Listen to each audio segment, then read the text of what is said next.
Got dreams of being a professional podcaster, but have no idea what you're doing? This is impossible. That's about to change. A new kind of school. Welcome to the Pod School Podcast. Hello there and welcome to the show. Today I'm going to be talking about podcast SEO. If you have never heard the term SEO before, you are in for a real treat.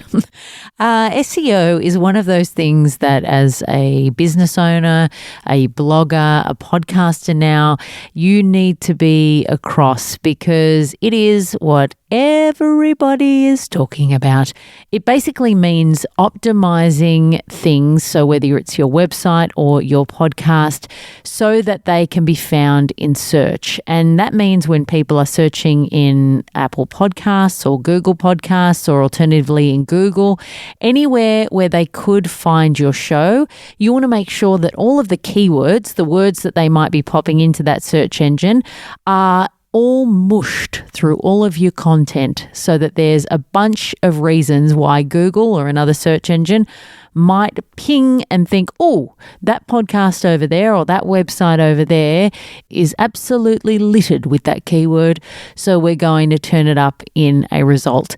One of the most important things about Google as it gets so smarter than most humans, is that it is really starting to recognize, well, actually, it's way past this. It's been doing this for a long time. It recognizes quality content that's got just keywords stuffed in everywhere because they're trying to trick the algorithm into thinking that that's a website that they should go to. Google is so smart. It's paid close attention to user behavior, and it really knows if someone goes to your website or your podcast and they click off immediately, that's a sign that what you promised is not what you've delivered, and you will be penalized for that. So it doesn't really make any sense to play any short-term sugar hit games with Google because it is really a long-term strategy. You want to be trying to make as high-quality content as you possibly can, and to advertise it, and by advertise I mean pop in the title exactly what it is. Don't try and clickbait, as we call it, where you sort of say the most amazing story ever, and then it's a kind of mediocre story, but you got them there, because that level of disappointment that a user feels will actually end up penalizing you in Google. Google knows, believe me. They know everything. They're watching us. It's terrifying. If we really, really thought about it, none of us would sleep at night.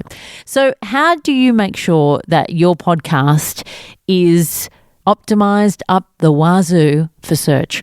I'm going to take you through a few ways to do it, and keep in mind, at all costs, quality is super important. You need to be making engaging quality content. It doesn't matter if you're making a website, blog, podcast, anything. You really need something that an audience is going to want to consume. That is always going to be the best long-term strategy. And also, it's just the most non-dick move. Why create crap? Why bother? Just create content that people are really going to enjoy and find useful. So the reason that this is such a big opportunity and something that you don't want to gloss over is because it can be a way, or the way, that people find your show. One of the biggest opportunities for audience are the huge amount of people that have heard of a podcast, in that they know what one is, but they have no idea how to find one. You would be amazed. If you are a steady podcaster, which you obviously are because you're listening to this show, you know how to listen to them, you know how to find them. This is like second nature to you. For a huge amount of people, there is a massive gap between that knowledge of podcasts and knowing how to use it. The biggest reason that those people in that sector say that they don't listen to podcasts is because they say they don't know how to.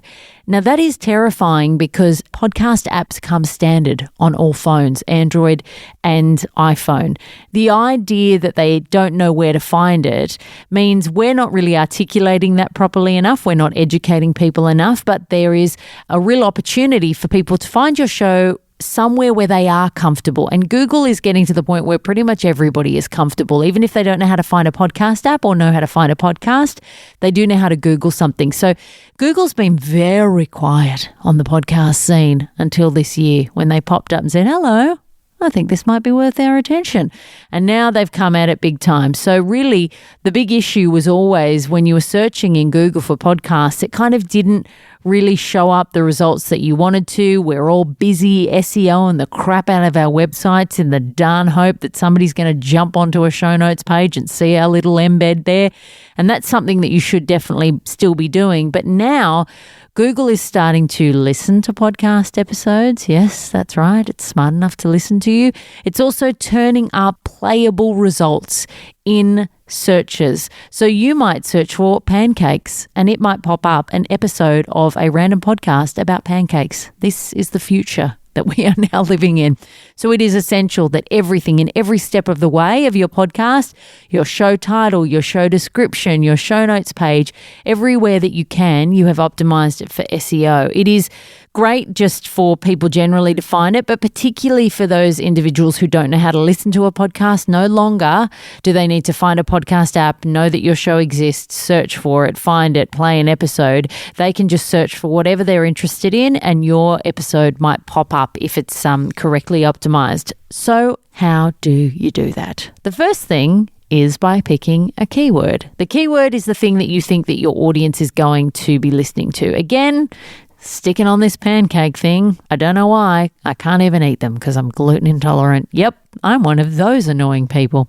Picking a keyword is important because you want to make sure that you pick the right one. Keyword competition is a big thing. So, because you have Google rankings when you pop something into a search bar and you'll get things listed and you really want to be on that first page of Google if you possibly can. For things that have a lot of competition, it's going to be really hard to rank higher. That's another reason why having a niche is really important, because if you've got a niche, you're going to have a less competitive keyword than if you're doing just fitness. There would be a bajillion fitness podcasts out there, a bajillion fitness blogs, fitness websites. It's very hard to compete with an established fitness brand, particularly if you're just starting out. But if you are doing, let me see, dog fitness, is that niche? I say it's niche, but I feel like there'd be a lot of dog fitness people out there. I don't know. I don't have a dog. I'm unsure. Anyway, I digress massively. The keyword research is really important because if you just do a bit of due diligence, you can get a better idea of whether there's a lot of competition, and it might mean that you change your keyword idea. So there are some tools that you can use like Google Trends and Ubersuggest that will give you an idea of how competitive a keyword is and also how many people are searching for it and whether it's terribly popular. You might choose one that's not very popular. Now that might make you decide that it's not worth doing, or it might be really good content, but you could be the first cab off the rank there. So it's not an exact science, but it's important to look around and do as much research as you possibly can so you can make smart decisions about what you're optimizing your content for. The next thing is to optimize your title and description, and this happens both at the show level and the episode level. It's interesting because you have to kind of strike a balance between SEO and also creativity. So for example, my interview show, You've Got to Start Somewhere, I could have called that the Celebrity Interview Podcast with Rachel Corbett. Boring. That is like the dullest name I've ever heard. So it would be SEO friendly, I guess, in case people were looking for celebrity interviews, but it doesn't really say much about the show. There's not much tone there. You've got to start somewhere is a phrase that gives a sense that people start small and, grow their careers. And the whole idea behind the show was to prove that having a successful career in media is a slog of decades of work. And so I felt like that title really gave the essence of that, because my guests really did have to start somewhere to get where they were today. And so that's why it's really important to think about the mix of creativity, but also strategy, I guess. And if you've got a great show name that people are going to stop and go, oh man, that is so cool, I want to click on that, I'm really interested in that, that is so much more powerful than having a title or a show name that's just stuffed full of keywords. That's not really going to entice somebody, and you really want to entice somebody to click. So that's a delicate balance. But if you've got a great show name, I would just roll with that, because there are plenty of other places where you can pop keywords to make sure that your podcast is SEO friendly. So you don't have to name your show like that. Stick to creativity. That's always going to be what gets people through the door. You can pop keywords into the subtitle of your show, which there'll be an option to do that in the back of your podcast host. Also in your description, my show, I can put celebrity interviews at the very, very start. And with keywords, you want to put all the most important words kind of as close to the front of your title or your description as possible. So think about the keywords that you want people to find you for, that they might be searching for. See how you can pepper that into your description. If you can pop it in your title, fantastic. But make sure that everything you do is human readable. That's what they say.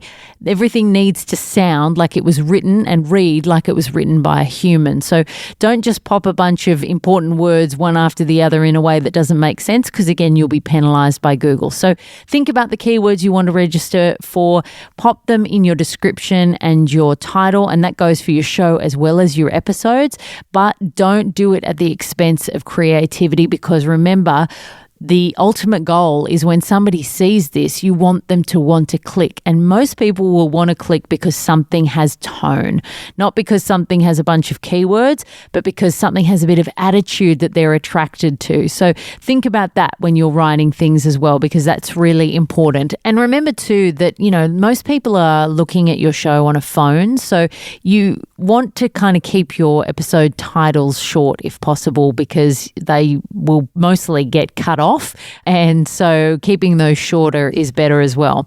The next thing you need to think about are your show notes, which are very, very important. Of course, they're a way to drive your audience to your website. It's a place for them to get extra resources, do extra reading, see any references that you were talking about in the episode. And it's also a way for people to find your show that aren't coming in through a podcast app. So they can search for things and your show notes page on your website can pop up, and that can be the very first encounter that somebody has with your podcast, and that can be the way that they find your show. So it's really important to have those be as impressive as possible, because they could be somebody's first impression. There is a great plugin, if you do not use it already, called Yoast, which really helps you if you're not across SEO you basically plug a little keyword in there. You say, this is what I want to register for, and then they have a very simple orange, red, and green traffic light system that basically tells you if your SEO is crappy, mildly crappy, or great. So, you can type different descriptions in there and different titles and wait for the little button to go green and make sure that you've sort of optimized it. So that can be really helpful if you're starting from scratch and you're not really sure what to do. The other thing that can be really good with show notes is to take the transcript of your episodes and to use that to actually build out your show notes, because they need to be about 300 words or longer. Again, Google doesn't really register pages that are less than that, because they think, well, what are you going to say in 50 words that's going to be impressive? The idea of having a minimum number of words basically is Google's way of trying to weed out just pages that are empty that you're just trying to drive traffic to. So it can sometimes be quite time consuming to actually make that content. But if you've already done your podcast episode and you've got all those words there already, then making a transcript of that can be a really good template to make your show notes out of. So that's a good little tip to use as well. The other interesting thing that I mentioned earlier is that Google is now listening to podcasts. That is terrifying. But it also means that saying your keyword can be helpful. Now, again, you don't want to be saying pancakes, pancakes, pancakes every 2 seconds just because you want to be registered by Google, because your audience will hate you. That will be damn annoying. But if you can slip it in, fantastic. That's great. But of course, as I mentioned, there are a bunch of other ways to optimize your show as well. So there's no one single silver bullet strategy that's like, this is the one thing you have to do do. There are a bunch of different ways to go about it. So if there's one of these elements that you sort of have to drop off because it comes at the expense of creativity or your content being engaging, then always go for the content over this, but make sure that you have optimized it as best you can. Google Podcasts, they have stepped into the space in a massive way, and it is not as simple as a lot of the other podcast directories. So a lot of the other podcast directories, you basically take your RSS feed, you submit it to them, and then voila, it just works and they update your podcasts immediately. With Google, it's a little bit different. They kind of find you, but your website and your podcast have to be set up in a way that helps that happen. So I've got a link to some information on the show notes of this episode. You can find them in the description that will kind of take you through some of the things that you need to do. If you're not really in love with code and like websites and things, it's not uber complex, but it's not super easy. So if this kind of stuff scares you, then it might be worth kind of getting somebody just to pop in and see if everything's set up correctly. Alternatively, your podcast host support might be able to help you make sure that everything is set up right, because it's in their best interest too for that to work properly. So they might be able to give you some help there to make sure that your show pops up in Google Podcasts, because you definitely want it to appear there. And the final ways to help your SEO is through promotion. This can happen via social media for you. You should be putting links to your podcast on your website, but also if you have guests or anybody really in your life, just get everybody to point back to it. Basically, Google, how it works is it's very keen on backlinks, because it assumes that every time that somebody links to your content, that's a referral. It's basically somebody saying this is worth you looking at. So the more backlinks you can get from various places, the better, and the more authority your content has. So you do this with websites a lot, but you can also do it with podcasts as well, particularly now that Google cares about them. Now this stuff matters. So make sure that you're sharing your podcast wherever you possibly can, and also encourage your guests to share it when they come on their show, on their website if they can. Maybe you want to give them a little embed code of their interview and the links to share your show on their social media platforms would be fantastic. Any of that kind of promotion can really help you get some love and some people coming to your site and your podcast, so that Google just goes, whew, well, this is some popular content. We better just shove it at the top of the list, because that's what you want. You want to be right up there at the top of the Google list. That is the aim. I hope that has helped you understand a little bit more about SEO for your podcast. Do not keyword stuff. Do not be a chump. Remember, content first. Your audience members are the most important people. That's who you've got to be thinking about. And hopefully Google will come to the party. If you need any more help with your podcast, you can always enroll in my podcasting course online. It is podschool.com.au. I will see you next week with another tip. And until then, happy podcasting. That's all for today.